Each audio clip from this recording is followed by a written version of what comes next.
आगे बढ़ते हैं। हम देखिए दिल्ली एनसीआर में कई जगहों पर अभी भी प्रदूषण और हालात जो हैं वही की वही बने हुए हैं। दिल्ली में गंभीर श्रेणी में बना हुआ एक्यूआई आनंद विहार में 411, अलीपुर में 432 एक्यूआई पहुंचा, वजीरपुर में 443, आरके पुरम में 422 एयर क्वालिटी इंडेक्स।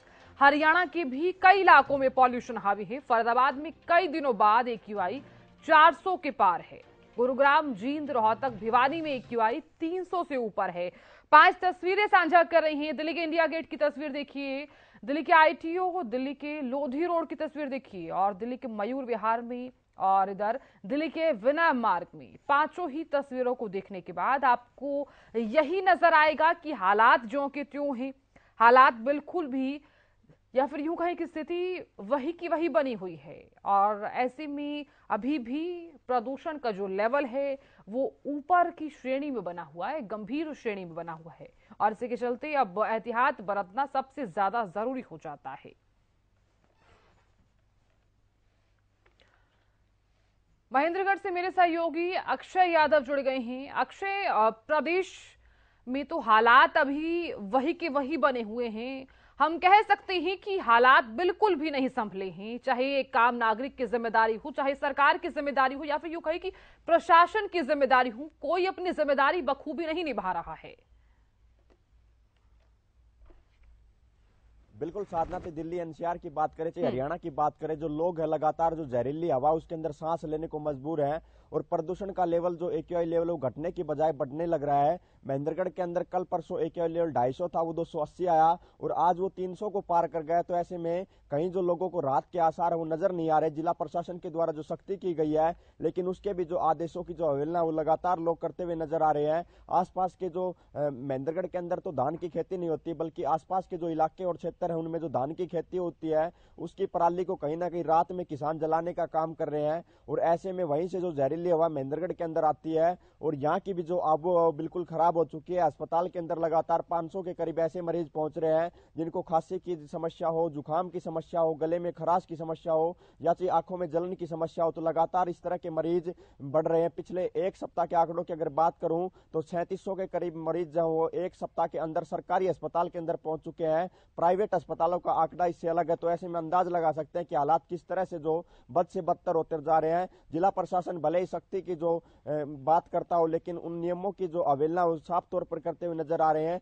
कल से जो शादी है उनका भी दौर शुरू हो गया है। दिवाली का जो त्योहार है उसको करीब 20 दिन हो चुके हैं लेकिन उसके बावजूद जो हालात है जो कि तो बने हुए हैं और अब शादियों में भी जो जमकर जो पटाखों से जो आतिशबाजी होती है उससे कहीं ना कहीं ये जो एक्यूआई लेवल ये और बढ़ेगा, कम नहीं हो पाएगा। मौसम विभाग की अगर बात करें तो जब तक तेज हवा या बारिश का जो नहीं आना होता है तब तक जो हमारे जो वातावरण के अंदर जो पर्यावरण के अंदर जो प्रदूषण के जो कण मौजूद हैं ये ऐसे ही लोगों को जहरीली हवा के अंदर सांस लेने को मजबूर रखेंगे। और मौसम विभाग के पूर्वानुमान की अगर मैं बात करूं तो अभी तक कोई भी ऐसी उन्होंने ये आशंका नहीं जताई है कि बारिश या तेज हवा होगी और लोग ऐसे ही परेशान नजर आ रहे हैं। महेंद्रगढ़ के अंदर 88 के करीब जो स्टोन क्रेशर यूनिट है, ग्राइंडिंग यूनिट, उनको बंद करने के आदेश जारी किए गए हैं लेकिन कई बार वो वहां पर कार्य होता हुआ पाया जाता है। तो ऐसे में जिला प्रशासन है उनके आदेशों की अवहेलना होती पाई जाती है।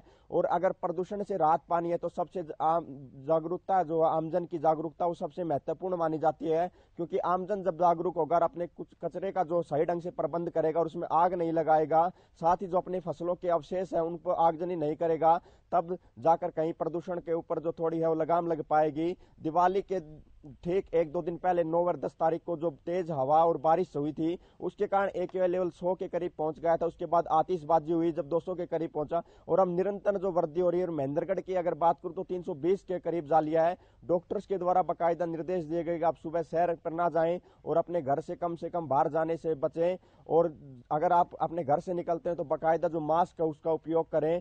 तो अभी साधना कोई भी ऐसे राहत के जो आसार है वो नजर नहीं आ रहे।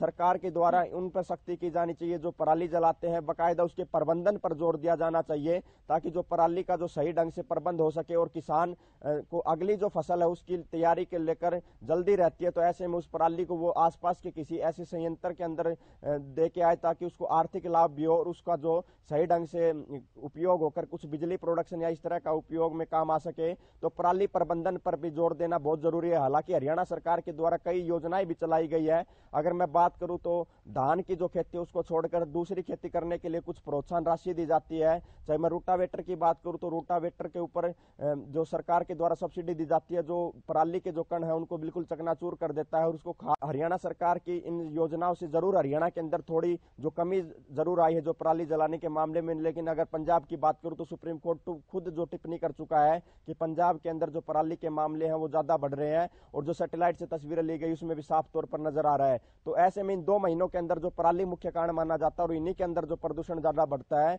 तो इस पर लगाम लगाने की जरूर जरूरत है। जी चलिए, बहुत शुक्रिया पूरी जानकारी देने के लिए।